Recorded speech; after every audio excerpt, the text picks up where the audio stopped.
Kalu, the minority leader, Honorable Senator Sahabi Yao, Senator Yakunefe. Let me seek your indulgence to please allow me to stand on the protocol established already. Mr. President, before you members of the former members of the House of Representatives, you used to be one of us. And remarkably, you played a very, very important and crucial role in that House of Representatives, even though you were a member of the House of Representatives 2 times. The first, that is the 4th House of Representatives, was very remarkable. You played a very determined and remarkable role in that house. And we felt that as one of us, we must come not to only congratulate you, but also pray for you. We believe that it is not a coincidence that God has made you the Senate President at this crucial time of our democracy. You have been here for 20 years, partly in the House of Representatives, partly in the Senate. Today, you are the President of the 9th Senate. So no one is more qualified than you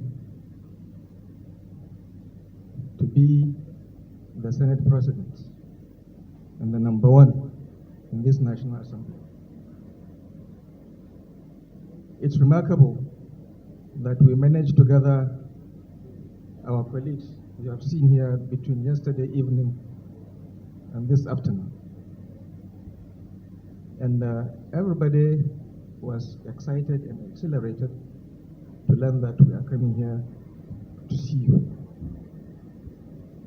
We are indeed quite joyous that today one of us is the Senate President of the Federal Republic of Nigeria.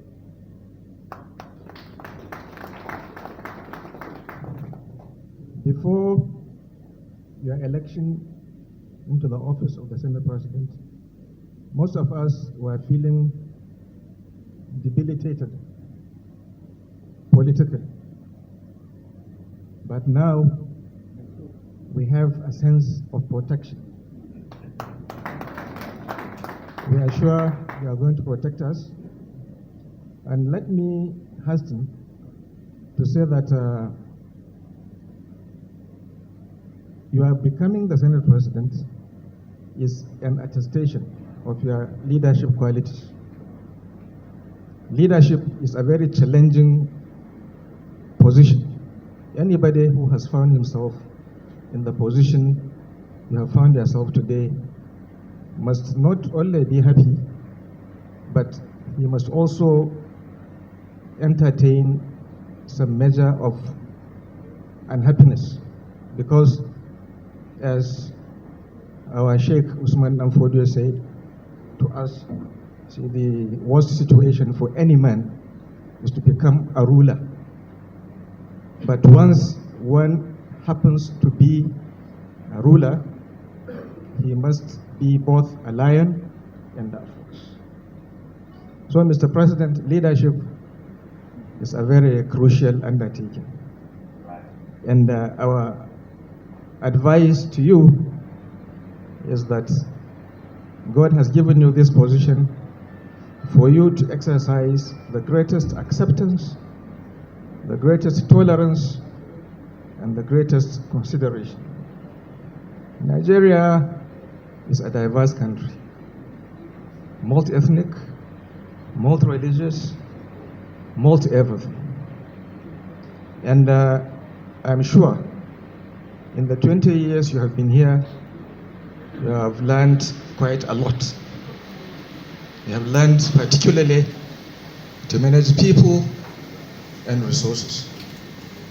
And it is that challenge that is still with you, that today you are in this position. More than at any other time in our country, is Nigeria so divided. And we are proud that we are members of the legislature, and we believe that the legislature, if anything, has the quality to unite this country, because we go through this place, we become not just friends, but brothers and sisters. We develop a common bond, we share that bond, and we always feel the pains of one another, and we always share the joys of one another. So, Mr. President, we are here to rejoice with you and to also pray for you, because you need all the prayer that there is, so that God guides you to manage this Senate and the National Assembly as a whole. Let me hasten to also say that we have served since 1999 the 4th House of Representatives, the 5th House of Representatives, the 6th Senate, the 7th Senate, the 8th Senate, now the 9th Senate. But in all of this, we must say that you belong to both chambers.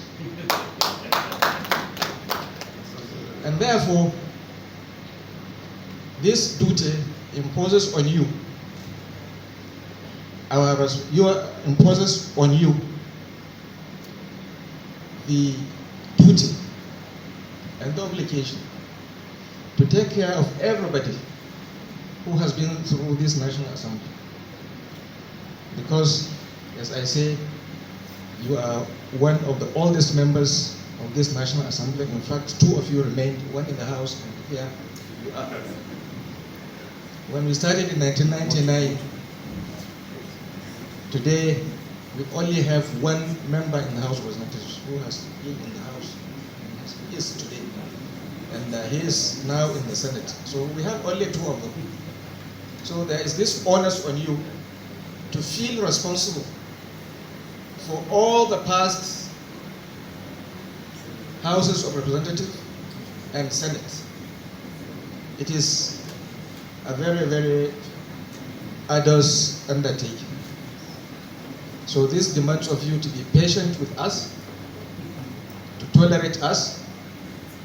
Of course, already you have accepted us, because we'll be coming to you for almost everything under the sun.